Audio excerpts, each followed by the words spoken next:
તો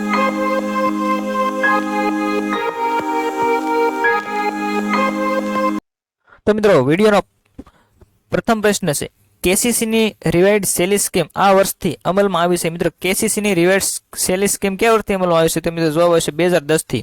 ત્યાર પછીનો પ્રશ્ન છે મિત્રો કયું કાર્ડ ડેબિટ કાર્ડનું ઉત્તમ ઉદાહરણ ગણાય છે? કયું કાર્ડ ડેબિટ કાર્ડનું ઉત્તમ ઉદાહરણ ગણાય છે? તો મિત્રો જવાબ આવશે એટીએમ કાર્ડ। પછીનો પ્રશ્ન કયા ડેબિટ કાર્ડમાં સોદાની કાર્ડ હોલ્ડરના એકાઉન્ટ ઉપર અસર આપવામાં 2-3 દિવસ લાગે છે? કયા કાર્ડમાં સોદાની કાર્ડ હોલ્ડરના એકાઉન્ટ ઉપર અસર આપતા 2-3 દિવસ લાગે છે? તો મિત્રો જવાબ આવશે ઓફલાઈન ડેબિટ કાર્ડ। ત્યાર પછીનો પ્રશ્ન છે સામાન્ય રીતે બેંક અથવા ક્રેડિટ યુનિયનનો નાણાકીય સોદા માટે ઉપયોગ ન કરતી વ્યક્તિ ડેબિટ કાર્ડનો ઉપયોગ કરે છે? મિત્રો કયા ડેબિટ કાર્ડનો ઉપયોગ કરતા હોય છે? તો મિત્રો જવાબ આવશે પ્રીપેડ ડેબિટ કાર્ડ। પછીનો પ્રશ્ન છે નીચેનામાંથી કયા કાર્ડમાં નાણાં ઉપાડવા અંગે રકમની અને ઉપાડના સમયની મર્યાદા હોય છે? નીચેનામાંથી કયા કાર્ડમાં નાણાં ઉપાડવા અંગે રકમની અને ઉપાડના સમયની મર્યાદા હોય છે? મિત્રો જવાબ આવશે એટીએમ કાર્ડ। એટીએમ કાર્ડમાં મર્યાદા હોય છે, મહિનાની અંદર આટલા ટ્રાન્ઝેક્શન કરવા છે, એટલા પૈસાની લિમિટ હોય છે, તેવી લિમિટ નાખવામાં આવેલી હોય છે એટીએમ કાર્ડમાં। ભારતમાં બેન્કિંગ ક્ષેત્રે નાણાકીય ક્ષેત્રની કુલ મિલકતોના કેટલા ટકા કરતાં વધારે ફાળો ધરાવે છે? ભારતમાં બેન્કિંગ ક્ષેત્રે નાણાકીય ક્ષેત્રની કુલ મિલકતોના કેટલા ટકા કરતાં વધારે ફાળો ધરાવે છે? તો મિત્રો જવાબ આવશે 50%। હાલની સ્ટેટ બેંક ઓફ ઇન્ડિયાનું નામ શરૂઆતમાં કયું હતું? હાલની સ્ટેટ બેંક ઓફ ઇન્ડિયાનું નામ શરૂઆતમાં કયું હતું? તો મિત્રો જવાબ આવશે ઇમ્પિરિયલ બેંક ઓફ ઇન્ડિયા જે સ્ટેટ બેંક ઓફ ઇન્ડિયાનું શરૂઆતનું નામ હતું। ઈસવીસન 1935 સુધી સરકારી બેંક તરીકે કઈ બેંક કામ કરતી હતી? ઈસવીસન 1935 સુધી સરકારી બેંક તરીકે કઈ બેંક કામ કરતી હતી? તો મિત્રો સેન્ટ્રલ બેંક સરકારી બેંક તરીકે કામ કરતી હતી। ભારતીય ટોચની 250 કંપનીઓના બેન્કર તરીકે કઈ કંપની કામ કરે છે? ભારતીય ટોચની 250 કંપનીઓના બેન્કર તરીકે કઈ કંપની કામ કરે છે? મિત્રો જવાબ આવશે state bank of India SBI। કઈ સમિતિની ભલામણથી 1990 પછી ખાનગી ક્ષેત્રે નવી બેંકો સ્થપાય? તો મિત્રો જવાબ આવશે નરસિંહ રાવ સમિતિની ખાનગી બેંકો સ્થપાય નરસિંહ રાવ સમિતિ પછી। ખાનગી ક્ષેત્રની નવી બેંકોમાં નીચેના પૈકી કોનો સમાવેશ થાય છે? મિત્રો ખાનગી ક્ષેત્રની નવી બેંકોમાં નીચેનામાંથી કોનો સમાવેશ થાય છે? તો જવાબ આવશે HDFC બેંક, એક્સિસ બેંક અને ICICI બેંક। તો મિત્રો જવાબમાં આવશે 3 ઉપરની તમામ। ખાનગી ક્ષેત્રની સ્થપાયેલી 7 નવી બેંકોમાં છેલ્લે 2014માં કઈ બેંક સ્થપાય? મિત્રો તો જવાબ આવશે યસ બેંક। છેલ્લે 2014-2004માં કઈ બેંક સ્થપાય? તો જવાબ આવશે યસ બેંક। પછીનો પ્રશ્ન છે કયા વર્ષમાં imperial bank state bank of ઇન્ડિયામાં ફેરવાય? મિત્રો નીચેનામાંથી કયા બેંક અથવા તો કયા વર્ષમાં imperial bank state bank of ઇન્ડિયામાં ફેરવાય? તો જવાબ આવશે 1955માં ઇમ્પિરિયલ બેંક ઓફ સ્ટેટ બેંકમાં ફેરવાણી। ત્યાર પછીનો પ્રશ્ન છે મિત્રો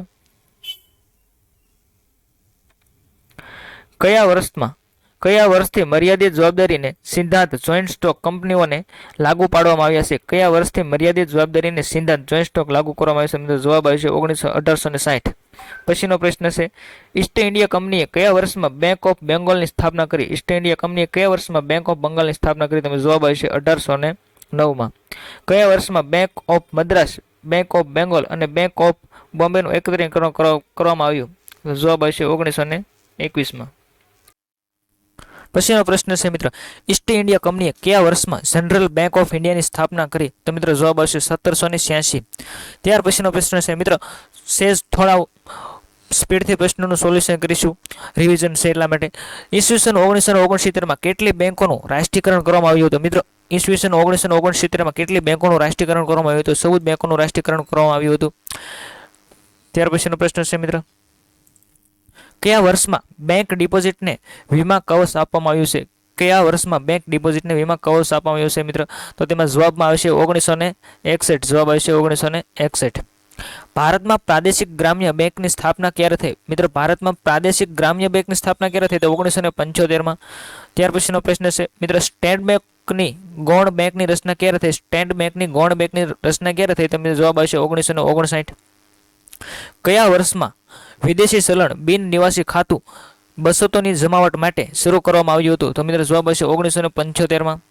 પછીનો પ્રશ્ન છે વિશ્વની સૌપ્રથમ બેંક ક્યાં શરૂ થઈ હતી? મિત્રો મોસ્ટ આઈએમપી પ્રશ્ન વિશ્વની સૌપ્રથમ બેંક ક્યાં શરૂ થઈ હતી? તો જવાબ આવશે જીનીવા દેશ છે ત્યાં વિશ્વની સૌપ્રથમ બેંક શરૂ થઈ હતી। વિશ્વની સૌપ્રથમ બેંક કઈ સાલમાં શરૂ થઈ હતી? તો મિત્રો જવાબ આવશે 1407માં. કયા ઇટાલિયન શબ્દ ઉપરથી બેંક શબ્દની ઉત્પત્તિ થઈ? કયા ઇટાલિયન શબ્દ પરથી બેંક શબ્દની ઉત્પત્તિ થઈ છે? તો મિત્રો જવાબમાં આવશે બેંકો. બેંકો ઉપરથી બેંક શબ્દની ઉત્પત્તિ થઈ છે. પ્રાચીન સમયમાં કયા સામ્રાજ્યમાં બેંક શબ્દનો ઉદ્ભવ થયો હતો? પ્રાચીન સમયમાં કયા સામ્રાજ્યમાં બેંક શબ્દનો ઉદ્ભવ થયો હતો? તો મિત્રો જવાબ આવશે રોમન સામ્રાજ્યમાં બેંક શબ્દનો ઉદ્ભવ થયેલો હોય તેવું માનવામાં આવે છે. રોમન સામ્રાજ્યમાં નાણાં ધીરનારને કયા નામે ઓળખવામાં આવતા હતા? રોમન સામ્રાજ્યમાં નાણાં ધીરનારને કયા નામે ઓળખવામાં આવતા હતા? તો સામેલા તરીકે ઓળખવામાં આવતા રોમન સામ્રાજ્યમાં. નીચેના પૈકી કયું કાર્ય બેંકનું મુખ્ય કાર્ય નથી? નીચેનામાંથી કયું કાર્ય બેંકનું મુખ્ય કાર્ય નથી? તો લોકરો આપવા એ બેંકનું મુખ્ય કાર્ય નથી. પછીનો પ્રશ્ન છે મિત્રો, નીચેનામાંથી કયું કાર્ય બેંકનું ગૌણ કાર્ય નથી? તો મિત્રો જવાબમાં આવશે આંતરબેંક વેપાર બેંકનું ગૌણ કાર્ય નથી. પછીનો પ્રશ્ન છે મિત્રો, નીચેના પૈકી બેંક થાપણો સ્વીકારતી નથી. નીચેના પૈકી કઈ રીતે બેંક થાપણો સ્વીકારતી નથી? તો મિત્રો જવાબમાં આવશે અંગામી ખાતું. ત્યાર પછીનો પ્રશ્ન છે, થાપણદારો પાસેથી થાપણ દ્વારા મેળવેલ નાણું બેંક શું કરે છે? થાપણદારો પાસેથી થાપણ દ્વારા મેળવેલ નાણું બેંક શું કરે છે? તો અન્યત્રને ધિરાણ કરતી હોય છે. પ્રવર્તમાન સમયમાં નીચેના પૈકી કયા પ્રકારની લોન બેંકો આપતી નથી? તો મિત્રો સર્જરી પ્રકારની બેંકો લોન આપતી નથી. ઓવરડ્રાફ્ટનો સમય નિશ્ચિત કરી દેવામાં આવે ત્યારે તેને શું કહેવામાં આવે છે? ઓવરડ્રાફ્ટનો સમય નિશ્ચિત કરી દેવામાં આવે ત્યારે તેને શું કહેવામાં આવે છે? તો કેશ ક્રેડિટ તરીકે ઓળખવામાં આવતું હોય છે. બેંકો મહદ અંશે કઈ જામીનગીરીમાં રોકાણ કરે છે? બેંકો મહદ અંશે કઈ જામીનગીરીમાં રોકાણ કરતી હોય છે? તો જાહેર ક્ષેત્રમાં રોકાણ કરતી હોય છે. ત્યાર પછીનો પ્રશ્ન, કયા પ્રકારના ખાતાની જમા રકમ ઉપર વ્યાજ આપવામાં આવતું નથી? કયા પ્રકારના ખાતામાં જમા રકમ પર વ્યાજ આપવામાં આવતું નથી? મિત્રો ચાલુ ખાતામાં જમા વ્યાજ પર રકમ પર વ્યાજ આપવામાં આવતું નથી. આંતરબેંક વ્યવહારમાં નાણાં આપવા લેવાની પ્રક્રિયા બેંક દ્વારા થાય છે. આંતરબેન્કિંગ વ્યવહારમાં નાણાં આપવા લેવાની પ્રક્રિયામાં કઈ બેંક દ્વારા થાય છે? તો મિત્રો reserve bank of India RBI દ્વારા થતું હોય છે. વર્તમાન સમયમાં બેંકો ગ્રાહકો વતી નીચેના પૈકી કયું કાર્ય કરતી નથી? વર્તમાન સમયમાં બેંકો ગ્રાહકો વતી નીચેના પૈકી કયું કાર્ય કરતી નથી? તો મિત્રો રેલવે ટિકિટ બુકિંગ બેંકો દ્વારા કરી આપવામાં આવતું નથી. ટેલિફોન બિલ કરી દેવામાં આવે છે, વીજળીના બિલ સ્વીકાર કરી દેવામાં આવે છે અને વીમાનું પ્રીમિયમ ભરી દેવામાં આવે છે, પણ રેલવેની ટિકિટ બુકિંગ કરી આપવામાં આવતું નથી. કયા પ્રકારના ખાતામાં નિશ્ચિત સમયે નિશ્ચિત રકમ જમા કરવી ફરજિયાત છે? મિત્રો કયા પ્રકારના ખાતામાં નિશ્ચિત સમયે નિશ્ચિત રકમ જમા કરવી જરૂરિયાત છે? તો મિત્રો રિકરિંગ ખાતું. ત્યાર પછીનો પ્રશ્ન, કયા પ્રકારના ખાતાની રકમ નિશ્ચિત સમય પહેલા ઉપાડી શકાતી નથી? કયા પ્રકારના ખાતાની રકમ નિશ્ચિત સમય પહેલા ઉપાડી શકાતી નથી? તો મિત્રો જવાબ આવશે બાંધી મુદતનું ખાતું હોય તેમાં નિશ્ચિત સમય પહેલા રકમ ઉપાડી શકાતી નથી. કયા પ્રકારના ખાતામાં બેંક સૌથી વધુ વ્યાજ આપે છે? કયા પ્રકારના ખાતામાં બેંક સૌથી વધુ વ્યાજ આપે છે? તો બાંધી મુદતનું ખાતું, તેમાં બેંક સૌથી વધુ વ્યાજ આપતી હોય છે. બેંકની શાખાની ઓળખ માટે આઈએફસી કોડ કેટલા ડિજિટનો હોય છે? મિત્રો મોસ્ટ આઈએમપી પ્રશ્ન છે.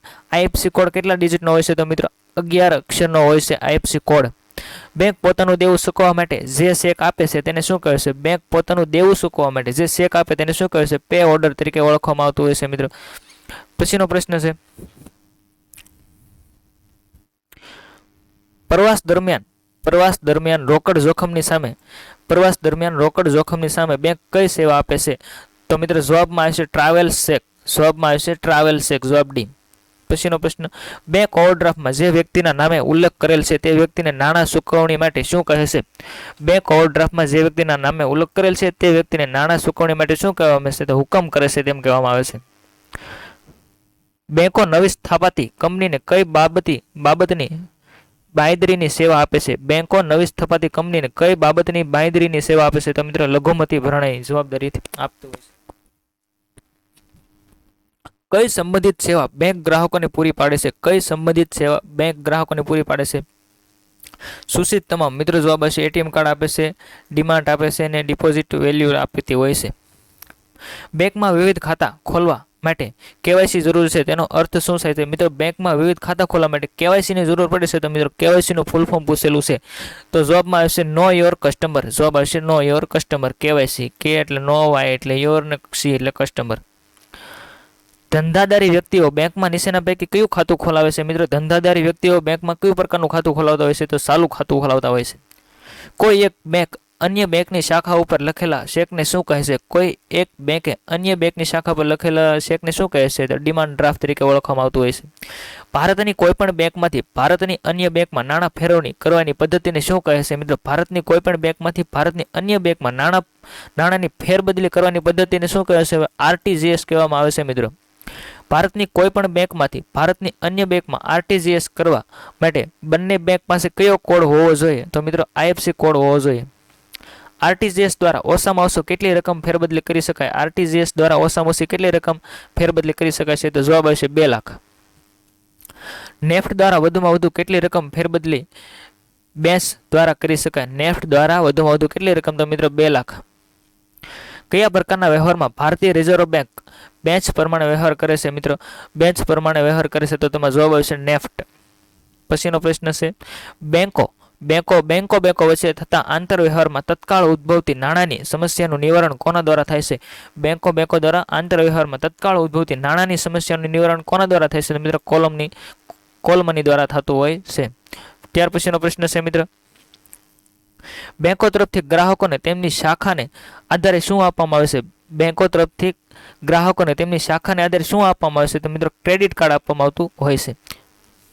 પછીનો પ્રશ્ન, ભારતીય મધ્યસ્થ બેંકનું નામ શું છે? ભારતીય મધ્યસ્થ બેંકનું નામ છે reserve bank of India, RBI. ભારતીય મધ્યસ્થ બેંકનું નામ છે. ધંધામાં રહેલ માલ, સ્ટોક અને ધિરાણની ઉઘરાણીને ધ્યાનમાં રાખીને જે ધિરાણ કરવામાં આવે છે તેને શું કહેવામાં આવે છે? ધંધામાં રહેલ માલ, સ્ટોક અને ઉઘરાણીને ધ્યાનમાં રાખીને જે ધિરાણ આપવામાં આવે છે તેને શું કહેવાય છે? કેશ ક્રેડિટ તરીકે ઓળખવામાં આવતું હોય છે. બેંકો તરફથી ગ્રાહકોને લાંબા ગાળા માટે એક સાથે ધિરાણ આપવામાં આવતું હોય તેને શું કહેવામાં આવે છે? તો મિત્રો, લોન. લાંબા ગાળા માટે આપવામાં આવે બેંકો તરફથી ધિરાણ તેને લોન તરીકે પણ ઓળખવામાં આવતું હોય છે. બેંકની પરંપરાગત પ્રક્રિયામાં નીચેના પૈકી કોનો સમાવેશ થતો નથી? તો કોમ્પ્યુટરમાં એન્ટ્રી કરવી. મિત્રો, કોમ્પ્યુટરમાં એન્ટ્રી કરવી તે સમાવેશ થતો નથી પરંપરા પ્રક્રિયામાં. બેંક તરફથી ખાતેદાર વતી થતા નાણાકીય વ્યવહારોમાં કોનો સમાવેશ થતો નથી? બેંક તરફથી ખાતેદાર વતી થતા નાણાકીય વ્યવહારોમાં કોનો સમાવેશ થતો નથી? તો મિત્રો, સ્ટોપ પેમેન્ટનો સમાવેશ થતો નથી. બેંક દ્વારા થતા બિન નાણાકીય વ્યવહારમાં કોનો સમાવેશ થતો નથી?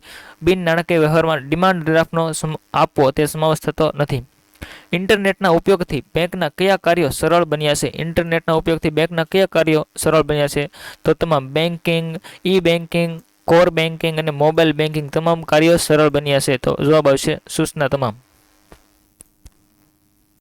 પછીનો પ્રશ્ન છે મિત્રો, કોર બેન્કિંગમાં કોર એટલે શું? મિત્રો, કોર બેન્કિંગમાં કોર એટલે શું? તો CORE, centralised online real time exchange. મિત્રો, જવાબ આવશે બી. ત્યાર પછીનો પ્રશ્ન છે, એટીએમનું પૂર્ણ નામ જણાવો. એટીએમનું પૂર્ણ નામ જણાવો. Automated teller machine. Automated teller machine.